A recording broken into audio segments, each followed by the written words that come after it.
Não faz sentido neste país usar a água que nós bebemos para regar campos de golfe, ou para lavar caixotes de lixo, ou para lavar ruas, não. Nós temos, no fundo, hoje em dia, da APA irá ouvir sempre, usar a água das nossas etas, por exemplo, para usos não potáveis. No fundo, temos esse caminho, no fundo, para poupar aquilo que é as águas naturais, enfim.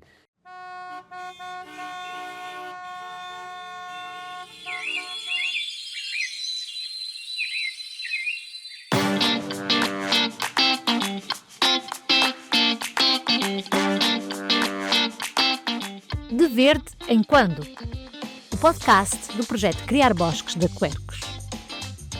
Este episódio tem o apoio de Merece, reciclar cartões e revelar histórias de sustentabilidade em merece.pt, e da Aveleda, criar vinhos e cultivar um futuro sustentável em aveleda.com. E temos o prazer de, neste 5 de junho de 2025, ter connosco o Presidente da Agência Portuguesa do Ambiente, José Pimenta Machado. Pelo menos quando este episódio vai estrear, embora o podcast fique em temporal. Portanto, seja muito bem-vindo, José Pimenta Muito obrigado, Machado. é um gosto. Olha, eu vou começar logo com uma provocação, que é: sou engenheiro e por isso tenho uma visão mais operacional que a maioria dos políticos. Começo logo com esta frase. É mesmo uma provocação, é verdade. Eu sou engenheiro de base, a minha formação é ambiente, depois fiz muito dirigida ao tema da água, fiz uma pós-graduação aqui na FEUP, na Faculdade de Engenharia do Estado de Porto, dedicada ao tema dos recursos hídricos, mas de facto a minha base é a engenharia e muito ligada à gestão da água. É a minha base. Enfim, na vida vamos aprendendo isto. Agora, enfim, temos uma série de responsabilidades de diferentes áreas, na área da água, dos resíduos. Nós já vamos lá. Uma tarefa complicada, mas de facto a minha base é a engenharia e uma base... Os engenheiros gostam de fazer coisas. É isso. Nós sentimos bem a fazer coisas, fazer acontecer. Para além da questão institucional, obviamente, e do cargo que ocupa e das responsabilidades, nós gostaríamos de conhecer um bocadinho mais a pessoa. Teve algum chamamento pelo ambiente? O que é que o motivou a seguir esta área? Este percurso profissional antes de tomar esta opção na vida, de seguir engenharia? É uma boa pergunta, que a resposta não é assim tão pronta. Bom, é verdade que eu, recordo bem, eu sou natural de Santo Tirso, da freguesia São Martinho do Campo, com muito gosto. Fiz a minha gestão primária, o ensino secundário em Santo Tirso, e depois, na altura, todos nós tínhamos de preparar a candidatura do ensino superior. Tinha uma ambição que era ser médico, é verdade, imagine-se. Mas não tinha notas para isso, é mesmo na vida. E depois, na altura, enfim, eu gostava muito, eu nasci junto ao Rio Vizela. Vivi muito com o Rio Vizela, o tema do Rio Ave, e depois também vi aquilo que é a poluição do Rio Ave, acompanhei muito, o Rio, sabemos todos, foi muito mudando, muito do ponto de vista da poluição, muito pela dinâmica industrial, seja na indústria têxtil, e é uma coisa que sempre me marcou um bocadinho. E depois, na altura, havia o curso de ambiente em Aveiro, uma coisa nova, e eu disse, pá, está aqui uma boa oportunidade. Se não vou para médico, vou para engenheiro do ambiente.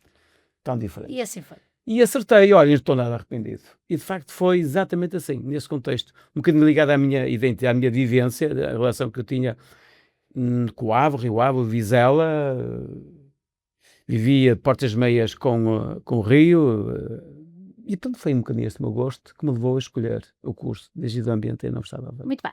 E passados estes anos todos, chega, portanto, há um ano que está a assumir o cargo de Presidente da Agência Portuguesa do Ambiente, e muito bem, mas já tem uma bagagem de Vice-Presidência, portanto, conhece bem a casa. A minha grande dificuldade começa logo aí, é que numa tentativa de organizar esta entrevista, são tantos e tão variados os temas que estão nas costas de uma agência portuguesa do ambiente, que a dificuldade é essa, como é que nós vamos focar? Para começar, e para quem não sabe lá lá em casa, estamos a falar de uma dimensão e de umas responsabilidades muito grandes. Quais são os temas que a agência portuguesa... Nós temos muitas competências, mas agora o meu percurso pessoal na APA. Eu entrei como estagiário. Comecei como estagiário, depois passei a técnico superior, que é assim que era o percurso. Passei a chefe de divisão, diretor de serviço, diretor regional, vice-presidente e agora presidente da agência portuguesa. Eu creio que devo ser o único. As escadinhas todas. Fiz o caminho todo, desde o cargo mais baixo, se quiser como estagiário, um bocadinho, na altura, recordo bem, o meu primeiro ingresso na gestão pública foi um bocadinho até assustador. Sentar numa carteira, numa mesa, aliás, numa secretária, puseram-me em cima da secretária uma série de diplomas, pá, leia isso, prepare-se, enfim. Mas fiz todo aquele caminho, e isso é muito importante, porque conheço desde o cargo mais baixo, e obviamente isso traz desafios até agora, até ser presidente. Mas dá para uma coisa muito grande, nós temos muitas competências, diferentes áreas, somos uma instituição muito importante, que é na área da água, somos Autoridade Nacional da Água, não somos Autoridade Nacional em muitas matérias, na água, no ar, nos resíduos, na educação ambiental, no clima, ainda agora esta área vai passar para a agência do clima, temos imensas competências. No licenciamento ambiental, na avaliação de impacto ambiental, isso não falta competência. De facto, temos muitas competências, é uma agência muito importante neste país. Se hoje temos o melhor ambiente do país que o temos, deve-se muito ao trabalho que a APA faz todos os dias, às vezes aqui é mal compreendida, tenho que dizer. Eu digo sempre muito nos nossos fóruns públicos, quando a APA diz não a um projeto, está a dizer sim a muitas outras coisas. Claro. As pessoas têm que perceber isso. De facto, muitas vezes somos incompreendidos, mas de facto o nosso papel é fundamental para termos um país mais sustentável e com melhor ambiente. Ok, este ano, em 2025, o tema, o foco deste Dia Mundial do Ambiente, tal criado pela ONU em 1972, exatamente para chamar a atenção daquilo que nos rodeia, que no fundo é o ambiente, o tema é combate à poluição por plástico. Continua a ser um tema aos resíduos. Nós estamos muito longe destas metas. O que é que seria interessante, ou o que é que há algum projeto assim a curto, médio prazo para conseguirmos atingir as metas? Como sabe, eu antes de ser presidente era vice-presidente e tinha o tema da água. Estava muito mais descansado.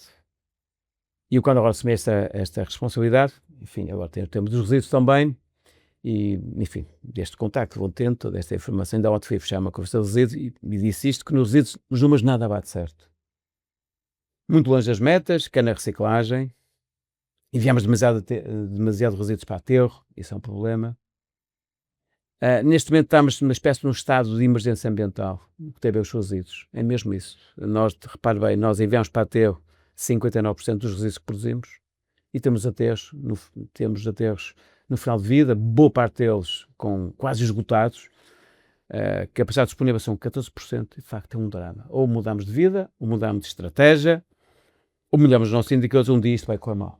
Não queremos regressar ao tema das lixeiras, ninguém quer, mas de facto temos mesmo que fazer aqui uma viragem rápida. E de facto os resíduos é mesmo, diria, se me questionasse, o grande desafio nos próximos anos é o tema dos resíduos. Temos que melhorar, se quiser, os indicadores fresquinhos. Agora, ontem preparei na minha intervenção, neste momento nós melhoramos um bocadinho, já agora posso aqui antecipar os resultados para 2024, estamos no fundo agora a consolidar os valores, melhoramos um bocadinho na reciclagem, melhoramos de 32% para 36%, sendo que temos que atingir 2030, imagino, 60%, então temos um longo caminho a fazer. Na área dos aterros, neste momento, melhoramos um bocadinho, estamos a 53%. Vamos a 59%, se quiser, ou melhor, 57%, considerando só o continente e não as ilhas, mas queremos chegar a 2035 com 10%.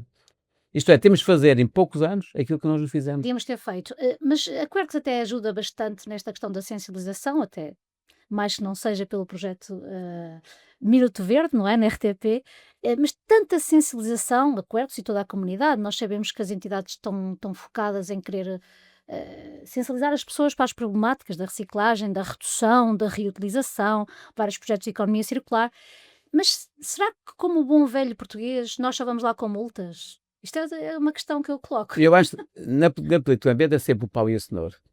Obviamente temos que apostar muito aquilo que é informar as pessoas. Foste positivo também. Foste positivo. E a APA vai fazer aqui, vamos lançar uma campanha como nunca antes foi feita em Portugal. Vamos investir 8 milhões de euros, que é mesmo isso, no fundo, fazendo um apelo às pessoas, informando a comunidade, e é muito importante envolver a comunidade, a população, naquilo que é o tema da reciclagem, da separação dos resíduos, nas nossas casas. E depois estamos a fazer também uma segunda campanha, depois posso explicar exatamente algum conteúdo, que é, acima de tudo, informar as pessoas para fazer escolhas mais racionais, para reduzir menos resíduos. Quando vamos ao supermercado, é aquilo que temos que escolher. No fundo, são duas campanhas, uma focada na reciclagem, a importância da reciclagem, o estado da arte dos resíduos, para diferentes públicos-alvos, para os mais jovens, para os mais velhos, para aqueles que nos visitam. Estamos a preparar toda essa campanha com diferentes conteúdos, em diferentes meios, muito abrangente, porque é muito importante, no fundo, envolver a comunidade para o tema da reciclagem. Mas deixa-me dizer aqui algo que sente quem está no terreno. Eu estou sempre a apelar à reciclagem, à redução e à reutilização. Nunca desista disso. Não, não. E faço, embora também tenha os meus pecados. No entanto, o que é que nós sentimos? Comentários como eles é que recebem o dinheiro, eles é que deviam vir separar. Há muitos sistemas que não estão a funcionar corretamente.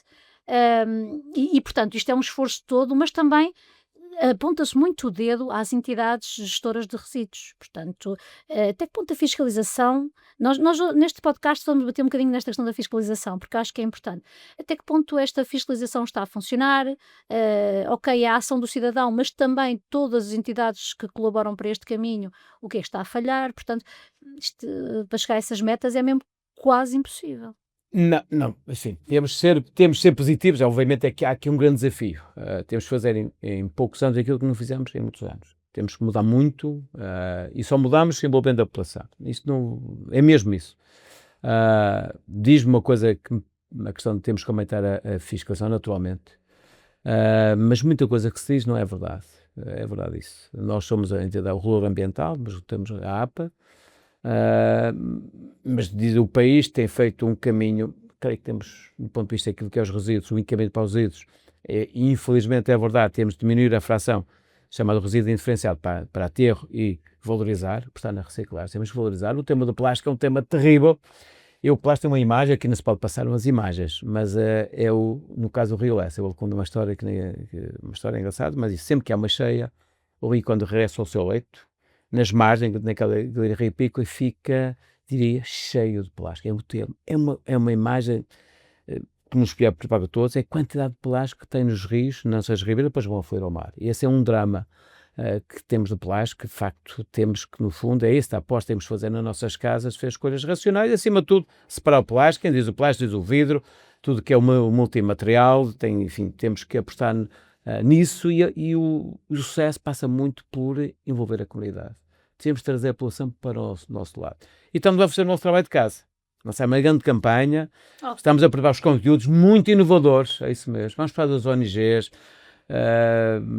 na TV, na rádio, nos jornais, sabemos alargar uma coisa como nunca se foi feita. Vamos investir cerca de 16 milhões de euros. É muito dinheiro e, de facto, é a maneira de podermos mudar melhorar os nossos indicadores. Pronto, deixa-me só acrescentar aqui algo que na minha experiência, não é, também então, nesta área ambiental, há alguns municípios que são um exemplo e, portanto, eu acho que se calhar até indo por aí, por ver o que é que eles estão a fazer, e não é passa publicidade, mas tenho que referir aqui que o município da Maia tem feito um trabalho muito bom nesse aspecto. Sem Também dúvida. o de Cascais, e portanto Tratou podem servir. Guimarães, ainda ontem entrevistei. Guimarães está a fazer um trabalho muito bom, aliás, não é por acaso que é a capital de Vila Europeia. 2026. A Câmara nunca existiu, foi a quarta vez, mas fica bem e estão a fazer o trabalho, que é na área dos resíduos, na área da mobilidade, na gestão da água, um trabalho muito bem feito, e portanto, parabéns a Guimarães, parabéns à Maia, Tratou Lixo, o Porto também. Portanto, há muitos municípios que são bons exemplos, mas de facto temos que acelerar, temos que duplicar e alargar. É isso Muito mesmo. bem, ainda na fiscalização, e porque é algo que as pessoas sentem que está a faltar, eu vou agora focar nos recursos hídricos. Isto porque no Criar Bosques, e como nós temos esta missão de valorização da floresta autóctone, vamos falar aqui da importância das galerias ripícolas e no que são, e depois a sua interferência na qualidade da água, na quantidade da água, nas margens, no viver os rios. Há pouco falou da experiência pessoal, e o Rio Ave, efetivamente, era conhecido por ser o rio, portanto, sabia-se a cor da moda pela cor que ia no rio. Exatamente, é isso mesmo. Portanto, havia todo um foco de poluição muito drástico naquilo que é a indústria têxtil, nessa zona do país. Obviamente, estamos muito, muito melhor. Nota-se perfeitamente que em poucos anos houve um tratamento das águas muito grandes, mas também se nota que recentemente houve imensos projetos relacionados com reabilitação e renaturalização dos rios, que eu acho que é uma área que apraz muito falar nisso, não é? Eu com gosto em particular. Eu digo, nas minhas sessões, eu disse que há um Portugal diferente a partir dos anos 90. Eu ainda sou do tempo, é verdade, dos anos 80. E qual era a prática? Os rios estavam poluídos, o que é que se fazia? Escondia-se o rio, fechava-se o rio. E às vezes aqui e acolá até se fazia construções em cima do rio, era mesmo assim.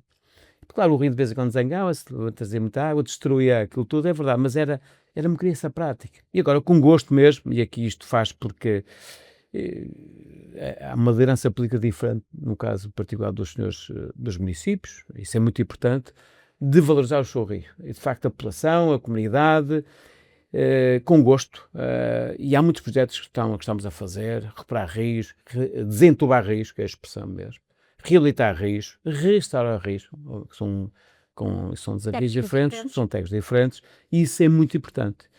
É muito importante, olha, tem dois exemplos muito emblemáticos, o Rio Oeste em Braga, que é um rio mais ou menos perdido, eu digo sempre no Rio Oeste, que estava feito, era tudo o que não se deve fazer um rio, que é improvisar o rio com betão, retilíneo, não faz sentido isso, encolher o rio, por exemplo, precisam ter espaço, obviamente o comprimento do rio entre o inverno e o verão é diferente, os rios precisam ter espaço, nem por exemplo no tempo que o clima está a mudar, as tempestades vão ser mais frequentes e mais intensas, é preciso ter espaço para, no fundo, encaixar as cheias, minimizar os danos das cheias e inundações nas zonas envolventes. É um trabalho que estamos a fazer com gosto. O Rio Oeste é um exemplo, invoco sempre isto, mas também aqui o Rio Oeste. Quem não sabe, o Rio Oeste atravessa ali o Rio Oeste fica em Braga, o Rio cruza a cidade de Braga. Eu acho que, apesar de tudo, a população está-se, diria, está a recuperar o seu rio. É isso. É um sentimento, não é? É um sentimento que se sente. Quem vai lá, as pessoas estão-se a apropriar do seu rio. Isso é bonito ver mais pessoas passeiam junto ao rio. Se há lá um acidente de poluição, é logo notícia no dia seguinte. Portanto, temos muita gente a fiscalizar o rio. É o efeito fiscalizador e vigilante. Que é muito importante isso. Claro, é muito. Super. A censura social é a melhor forma de pressionar as entidades para operar o seu rio. Quer as entidades, quer os poluidores. Esta censura social é boa, faz bem.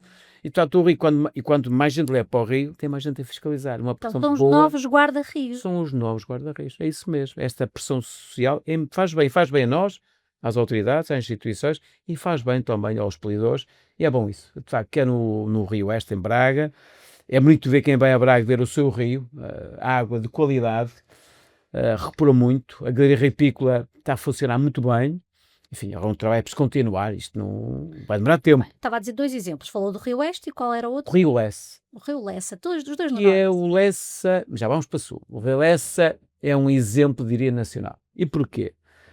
O Rio Lessa cruza 4 municípios, com diferentes áreas, uma área mais rural, uma área mais urbana e uma área mais industrial, na sua foz em particular. Em Matosinhos, nasce em São Tirso, cruza Valongo, Maia e depois desagua em Matosinhos. E de facto, criou-se um projeto que é a Associação de Municípios do Corredor do Rio Lessa, em que os 4 municípios se comprometeram, juntamente com a APA, no projeto de, vamos recuperar o Lessa. Vamos fazer um trabalho de recuperar o Lessa. E um trabalho está em curso. E está longe, estamos conseguindo, temos que perceber isto, o que estamos a fazer. Muito trabalho está a ser feito, quer recuperar as margens, quer melhorar os níveis de tratamento das hectares. Ainda ontem, numa iniciativa da Câmara Municipal de Valongo, na hectare de Imersinde, vai ser feito um grande investimento para melhorar o nível de tratamento daquela hectare. E, de facto, portanto, essa natureza, moveram-se todos à escala da bacia, os 4 municípios, no trabalho de recuperar o rio, e com gosto, está a correr muito bem, muito longe de estar concluído, é um caminho que estamos a fazer, que é recuperar o rio, dar espaço ao rio, recuperar a sua galeria ripícola, melhorar a qualidade da água, melhorar o nível de tratamento, melhorar também a sua mobilidade. Aliás, por isso chama-se Corredor do Rio Lessa, porque ao longo do rio tem um corredor, recuperar o seu património, os moinhos. Aliás, criamos um projeto que é usar energia renovável para eliminar todo aquele corredor. Por exemplo, um bocadinho a queda de água, os pequenos açudes, e se a partir daí nós vamos gerar energia para iluminar todo o corredor do Rio Lessa, será uma fase seguinte que vamos fazer.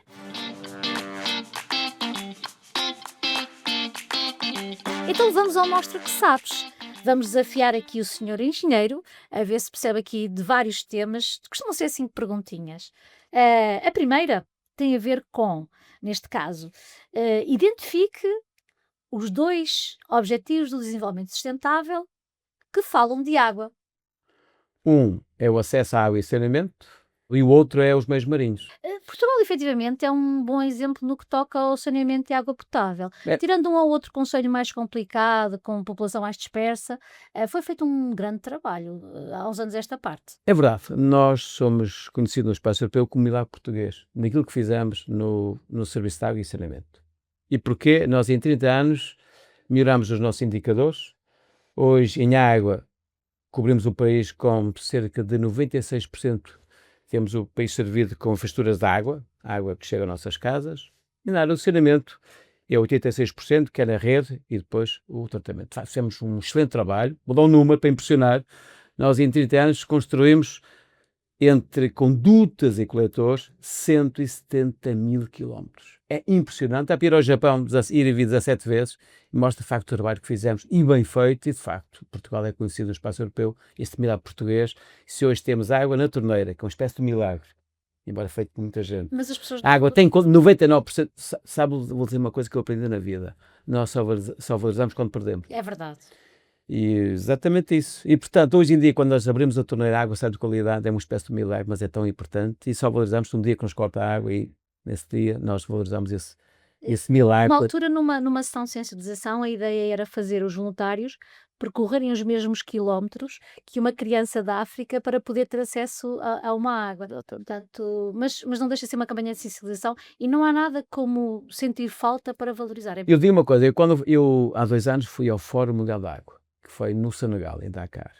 Não me esqueço, a primeira vez que eu aterrei no aeroporto, a primeira vez avisaram lá, não beba água na torneira. Pois. Acho que diz muito o trabalho que nós fizemos. Hoje, 99,5% da água que nós bebemos na torneira, ela é segura. Isto, de facto, isto é uma conquista do ponto de vista, olha, do ponto de vista da qualidade da nossa vida, de segurança da nossa saúde, é muito, muito importante. E muitas vezes aqui e acolá, ela não é valorizada. Temos agora um grande desafio pela frente. Qual é? É manter em bom estado todo este património de infraestruturas que o país fez. Mas, por outro lado, isso pode ser encarado como um desperdício, porque a água de tão boa qualidade, muitas vezes, para utilizações não tão nobres como a beber, não é? Esse é um bom tema para falarmos sobre isso. Pois, mas olha, vamos passar para outro ODS, porque senão não. É assim, você vai ser convidado 10 vezes para vir cá. Mas esse é muito bom, porque esse tema é tão relevante, que é o tema da seca, obviamente, o tema da qualidade da água, que é perceber que não faz sentido neste país usar a água que nós bebemos para regar campos de golfe, ou para lavar caixotes de lixo, pode lavar ruas, não. Nós temos, no fundo, hoje em dia, da APA irá ouvir sempre, usar a água das nossas setas, por exemplo, para usos não potáveis. No fundo, temos esse caminho, no fundo, para poupar aquilo que é as águas naturais, enfim, o tema da seca, não sei se podemos falar sobre isso. No fundo, caminhos temos que fazer para melhorar o nosso empenho nesta área, em particular a sul do país, onde o tema da seca, escassez de água é uma realidade. Nós vamos terminar este quiz e depois podemos falar um bocadinho desta questão das florestas, do plantar água. Muito bem, da Galeria Ripico, a importância da Galeria Ripico, também não falámos sobre isso. Proteger a vida marítima. Eu vou aproveitar para chamar aqui a atenção, que é o outro ODS que fala de água, mas já que estamos a chamar a atenção para o combate da poluição com plásticos, um dos graves problemas são os microplásticos que nós encontramos. Nanoplástico, microplástico. Nano é micro. Conceito. Esse é que é um verdadeiro desafio, porque enquanto a questão da água a nível nacional, não é? É mais fácil de gerir, portanto, entre aspas, obviamente, isto proteger a vida marítima é um conceito muito mais global, não é? Onde não dependerá só de uma APA, e isso é muito... E só de um Estado. Obviamente, é uma coisa muito mais abrangente, é mesmo um grande desafio. Hoje o tema dos plásticos é uma coisa impressionante, a quantidade de plásticos, as toneladas de plástico são lançadas nos rios, que depois vão transportar para o mar, que assim é que é. No fundo, a grande fonte que alimenta os mares de plástico é mesmo os rios.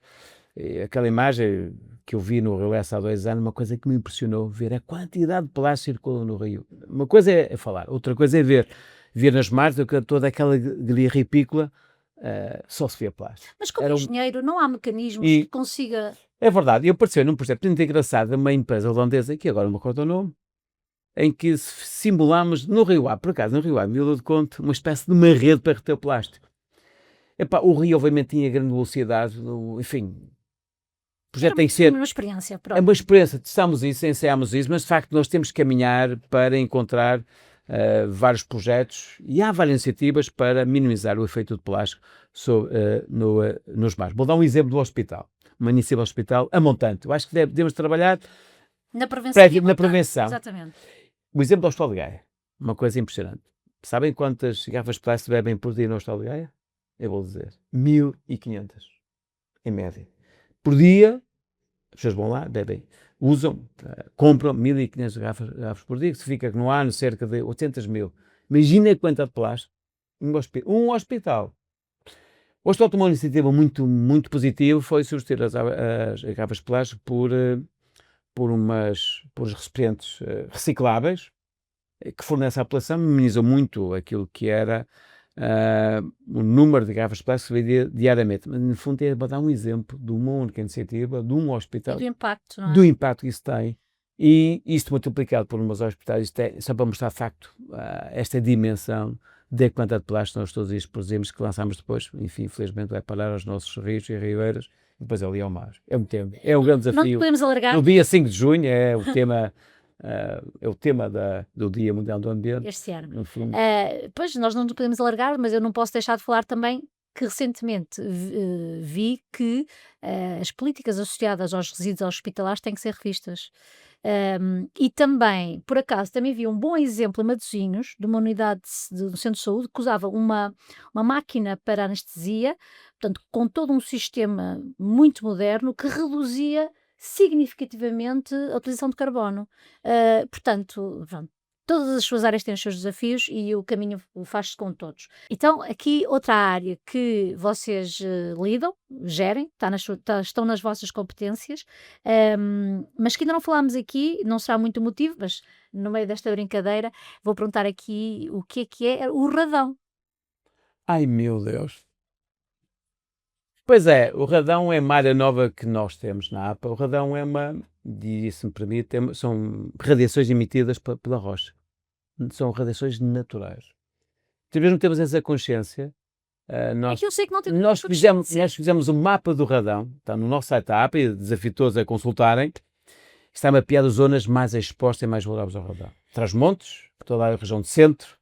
E de facto temos que medir, e a APA disponibiliza um kit, e nós fazemos esse kit para nós, em nossas casas, medir o nível de radão que é emitido, que vem da rocha natural. Eu vou só completar, portanto, gás radioativo natural, inodoro e incolor, que vem do rádio.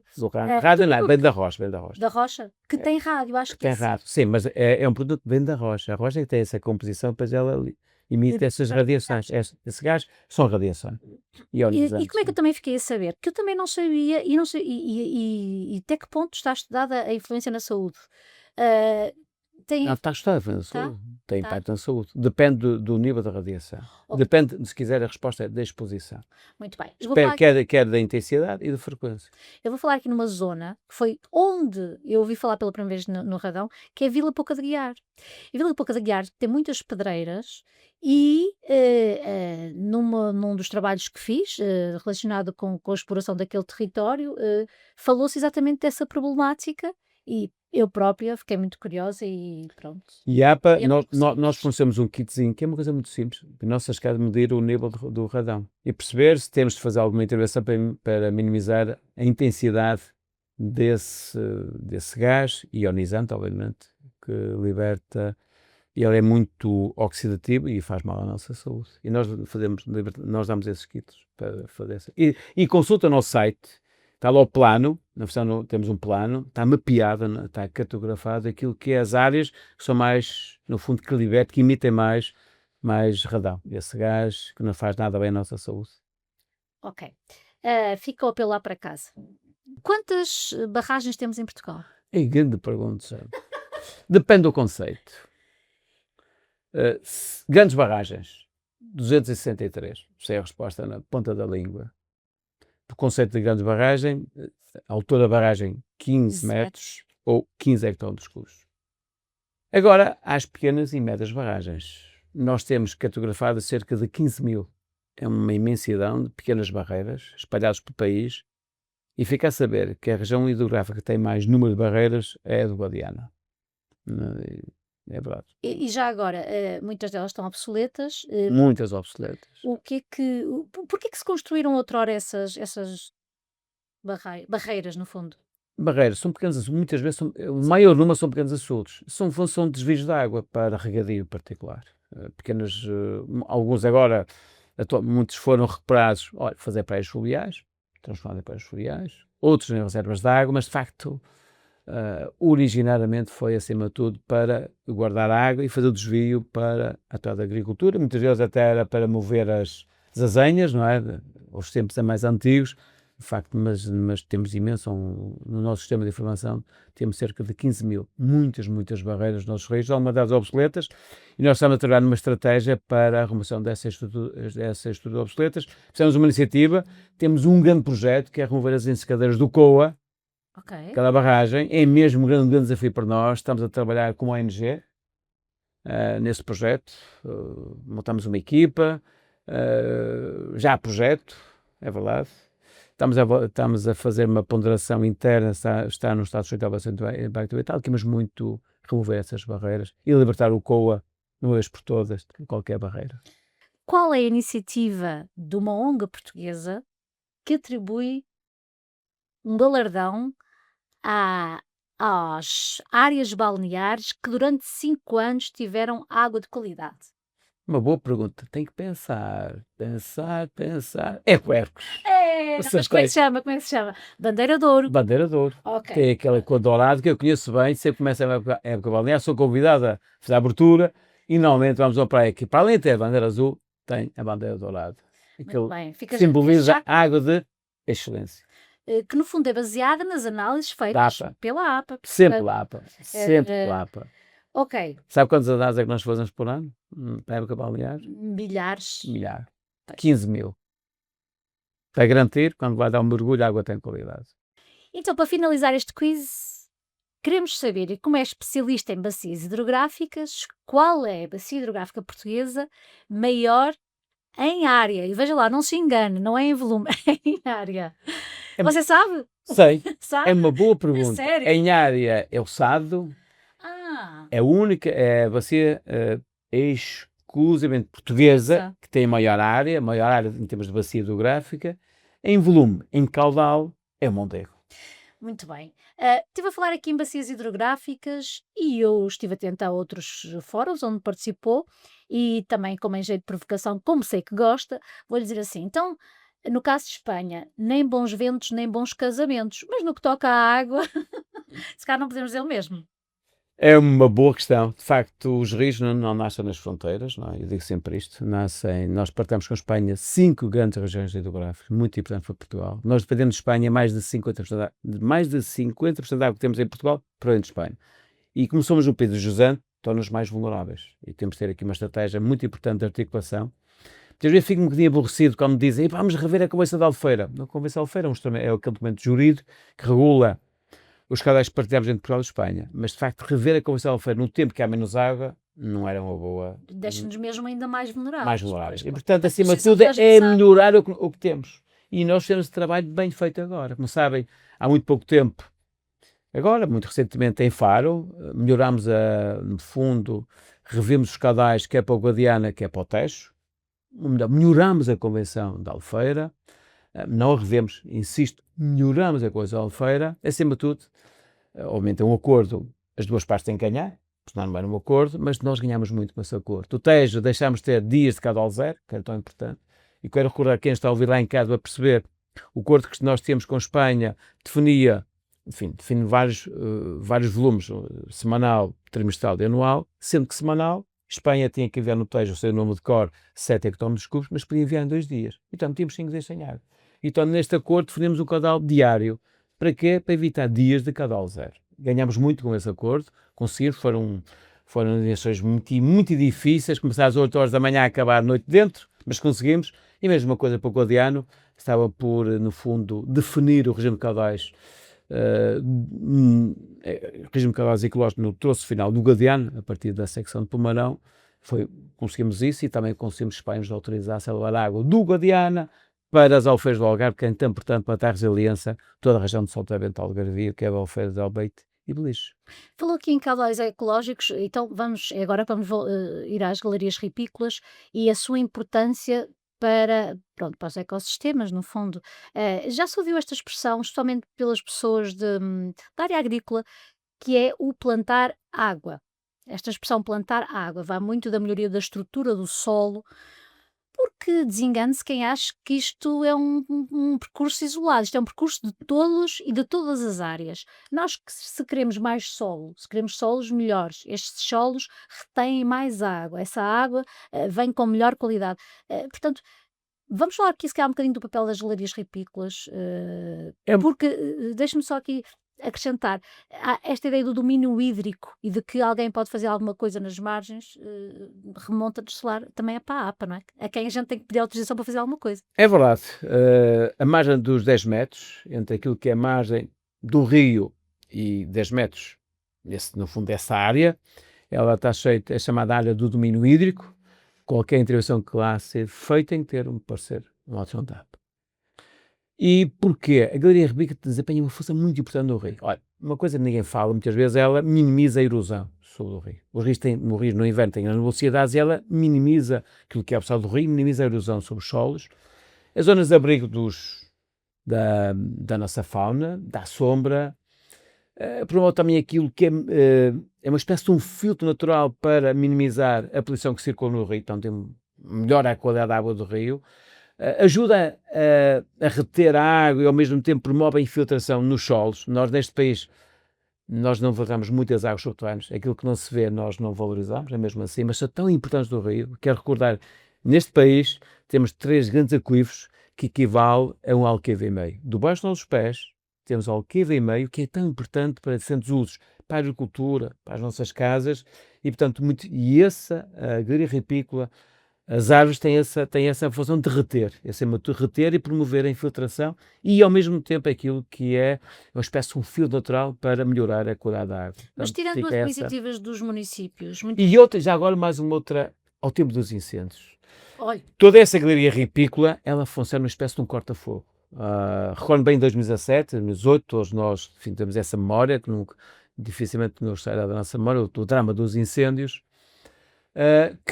e a galeria ripícola, enfim, nós temos um trabalho de recuperação de toda a rede hidrográfica afetada pelos incêndios, e de facto toda essa galeria ripícola, os amieiros, os salgueiros, no fundo, as plantas autóctones, elas resistem àquilo que é o fogo. No fundo, são uma espécie de corta-fogo também para o tema dos incêndios, e mais uma mais-valia dessa galeria ripícola. Mas agora fica a saber que o fenómeno natural em Portugal que mais mortes tem feito não é os incêndios, é a água.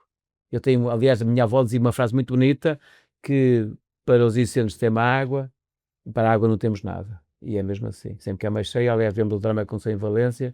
E agora estive no Brasil numa conferência e tive com a pessoa que geriu cheias no sul do Brasil, em Porto Alegre, ok. no Rio Grande do Sul, que assim, foi um drama absolutamente incrível. E é mesmo isso. Nós, para os incêndios, temos água, podemos ter água para os incêndios, mas para a água não temos nada. Recentemente o Japão construiu uma barreira enorme, mas aquilo era acerca dos tsunamis. Era água, que no fundo é água, que não é que vem do mar.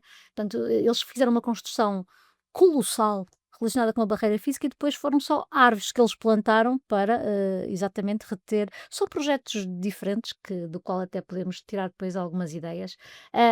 Mas tirando a iniciativa dos municípios para voltar que a população regresse a amar os seus rios, hum, que outras iniciativas poderá a APA promover acerca das galerias ripícolas? Há várias ONGs a trabalhar efetivamente a destruição das barreiras obsoletas, há outras a promoverem também pronto, algumas plantações, mas existe algum desígnio ou algo que tenha sido pensado para promover a nível nacional este tipo de. Nós temos, como sabe, nós temos que promover, é uma das nossas competências de educação ambiental. Temos vários fóruns. Temos o PT que trabalha muito connosco. Nós sempre fizemos uma ação de recuperar, restaurar, reabilitar uma linha de água.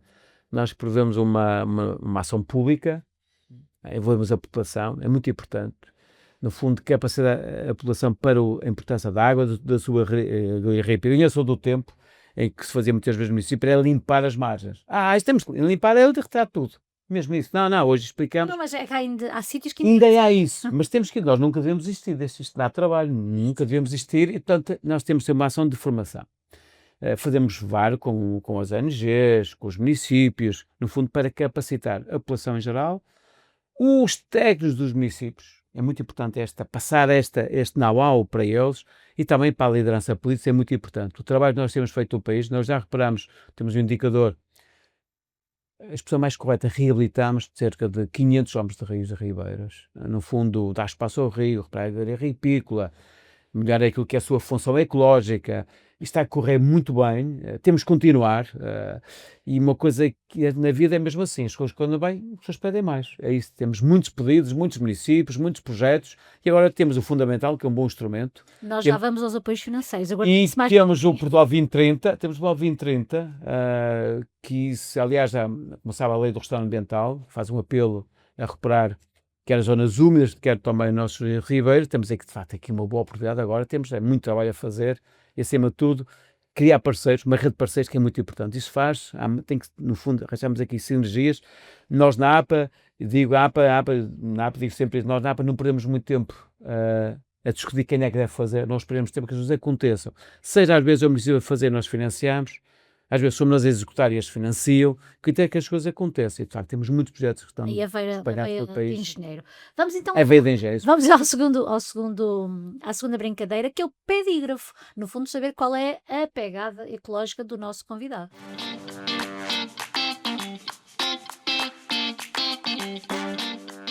Isto agora é mesmo pessoal. Primeiro,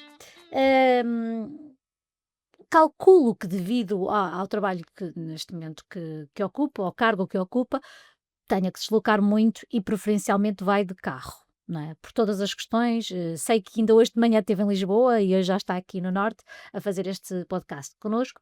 Portanto, a minha pergunta é, já sei que a minha pegada ecológica de mobilidade é um bocadinho alta, o que é que eu faço para compensar? É verdade, a minha pegada é muito alta. No que toca à mobilidade, não é? No que toca à mobilidade. Olha, várias coisas. Para já, começar do ponto de vista pessoal, eu tenho uma quinta na aldeia, de família, minha mãe, é verdade. Qual é a aldeia? Santo Tirso? Em Santo Tirso. Ok.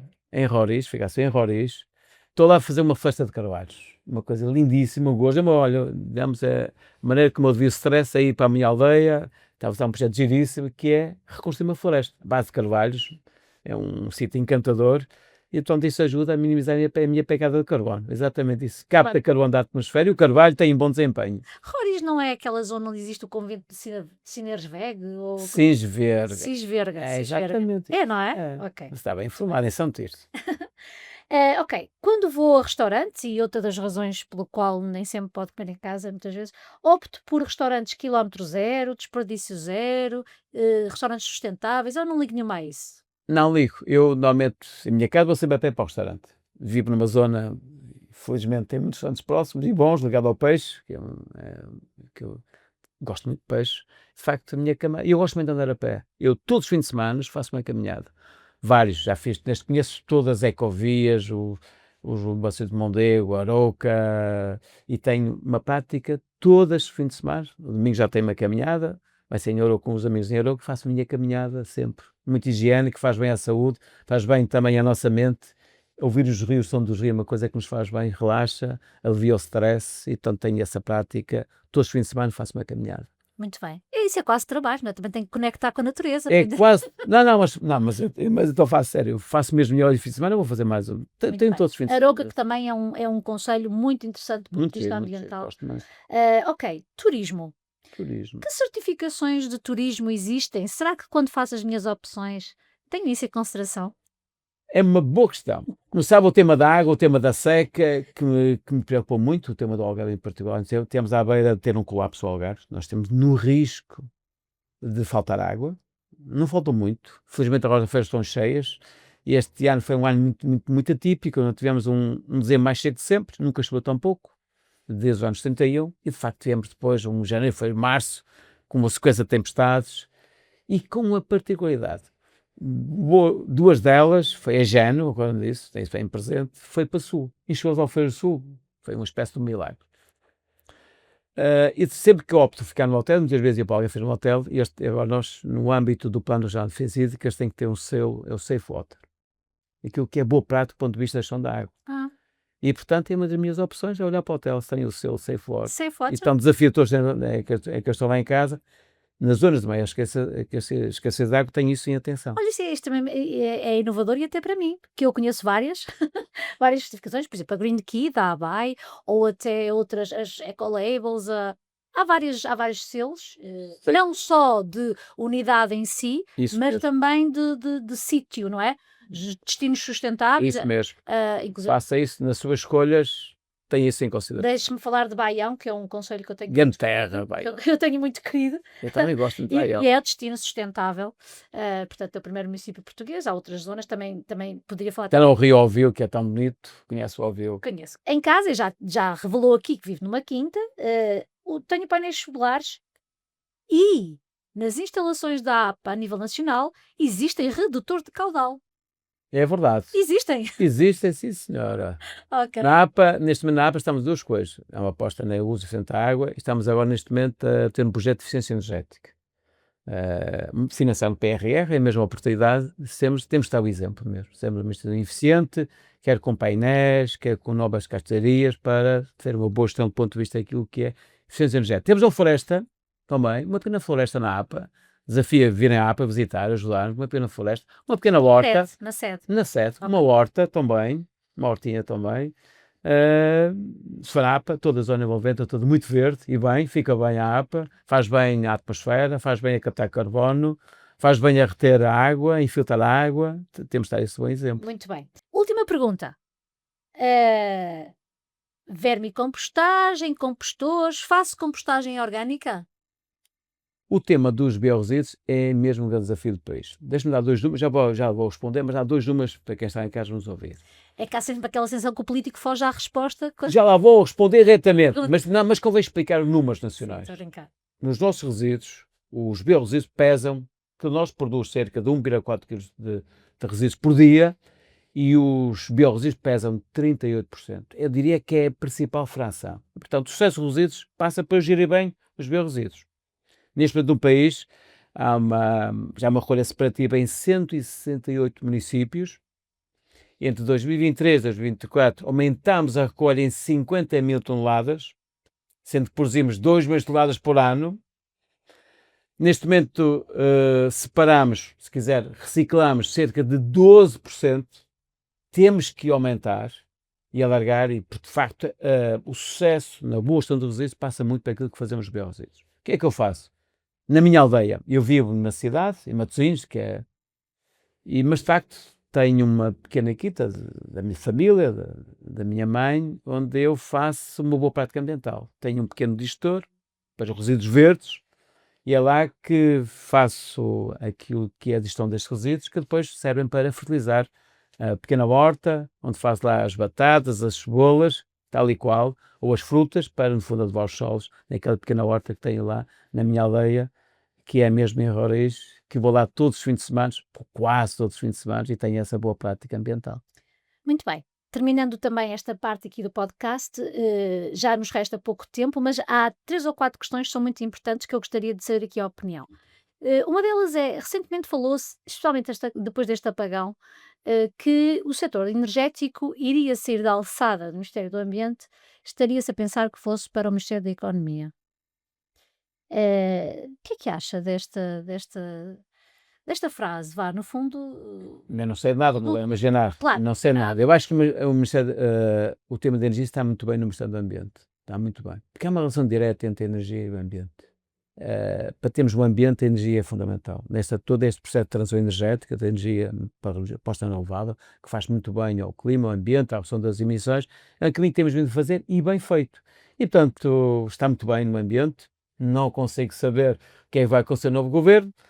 Cá estaremos, mas de facto o trabalho acima de tudo que temos feito nesta área e esta boa convivência entre o ambiente e a energia faz bem ao ambiente, faz bem à energia, faz bem ao clima, faz bem à água, eu acho que faz bem ao país e portanto eu espero que continue na pasta do ambiente a energia. Muito bem. há muito a fazer, muitos desafios se avizinham, o trabalho é de todos, mas há sempre algo que as pessoas vão pedir, as pessoas, as autarquias, as entidades, que são os apoios financeiros.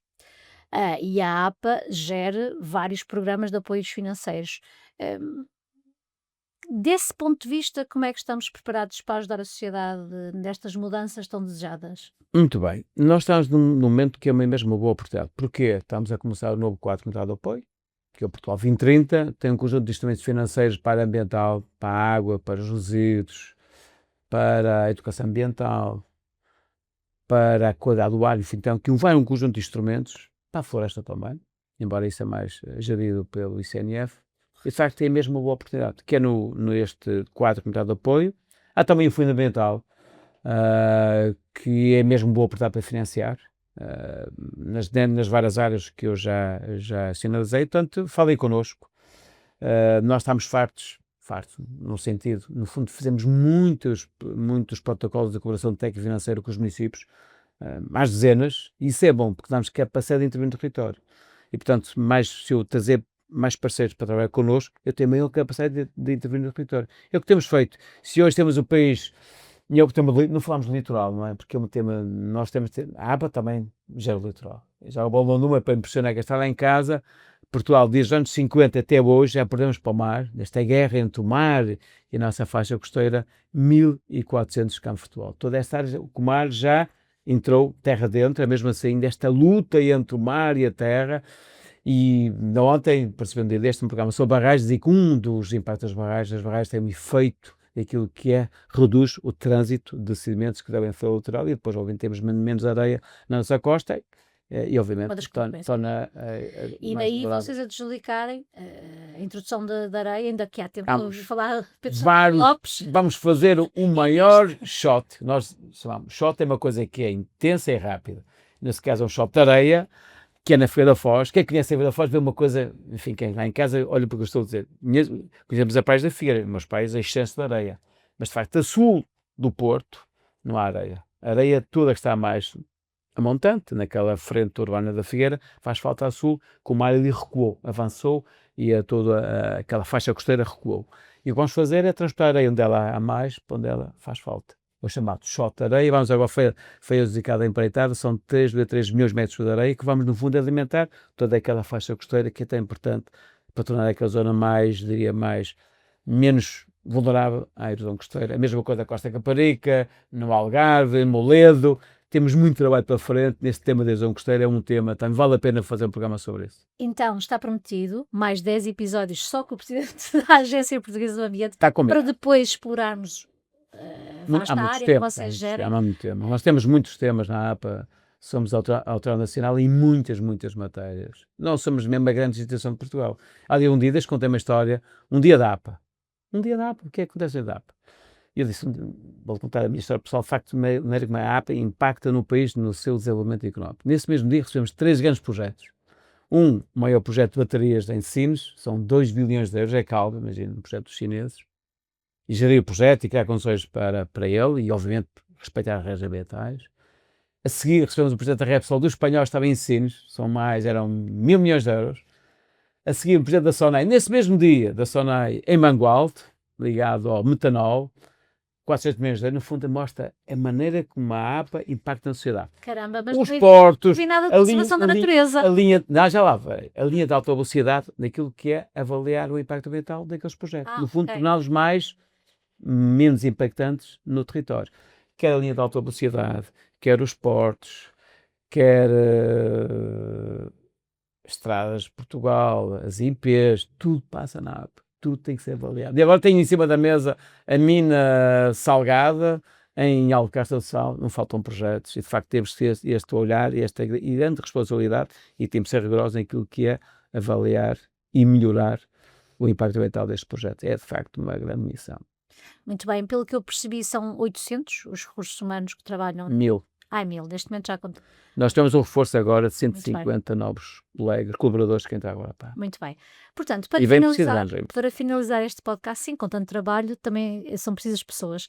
A minha pergunta final, que é sempre neste de vez em quando, é: ora bem, então qual foi a sua grande inspiração ou as inspirações para esta postura na sociedade ou para ser quem é? É uma boa pergunta. A resposta não é fácil, mas de facto há um professor que marcou muito na minha vida quando era aluno universitário, foi o professor Carlos Borrero.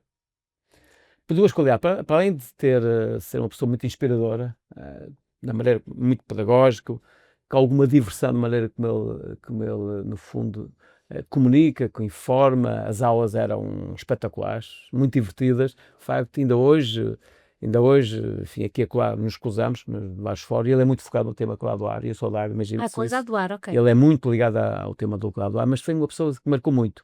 Mas por acaso agora, que o curso vai fazer 40 anos, é isso mesmo, e convidaram-me a escrever um texto por ele, e de facto ele vai estar Carlos no Borrego, texto. Carlos Borrego, professor catedrático da Universidade de Aveiro, uma pessoa inspiradora, a maneira, acima de tudo, como transmite os seus conhecimentos, que são muitos, foi ministro do Ambiente também. De facto, é que as pessoas que me marcam muito, ainda hoje muito, revejo as aulas dele, que me inspiram muito no meu dia-a-dia, nas muitas decisões que eu tenho que tomar. De facto, é uma pessoa que me marcou muito no meu percurso académico, acima de tudo. tenho a certeza que haverão pessoas que ficaram curiosas agora por saber quem é Carlos Borrego. Não tem dúvida sobre isso, vai toda lá ver quem é. José Pimenta Machado, presidente da Agência Portuguesa do Ambiente, muito obrigado. Fica então aqui também no ar o convite para próximas edições deste podcast. É sempre um prazer estar na sua presença e também aprender a brincar nesse registro tão nortenho, tão pessoal, tão interessante. Eu muitas vezes digo que esta nova APA, assim que eu identifico, é uma APA com mais norte. E norte significa três coisas. Significa rumo, notem isso, é rumo, é isso, e uma certa identidade de fazer as coisas acontecer. O norte tem esta coisa, não é? Nós do norte temos esta vontade de fazer Isto acontecer. é provocador. Não é provocador, acho que é no bom sentido. E depois o norte também significa rumo. Rumo. A gente Sim, sim. Na APA tem que ser para onde é que queremos ir. E eu acho que esta nova APA sabe para onde quer ir. Muito obrigada. Muito obrigado, é um gosto.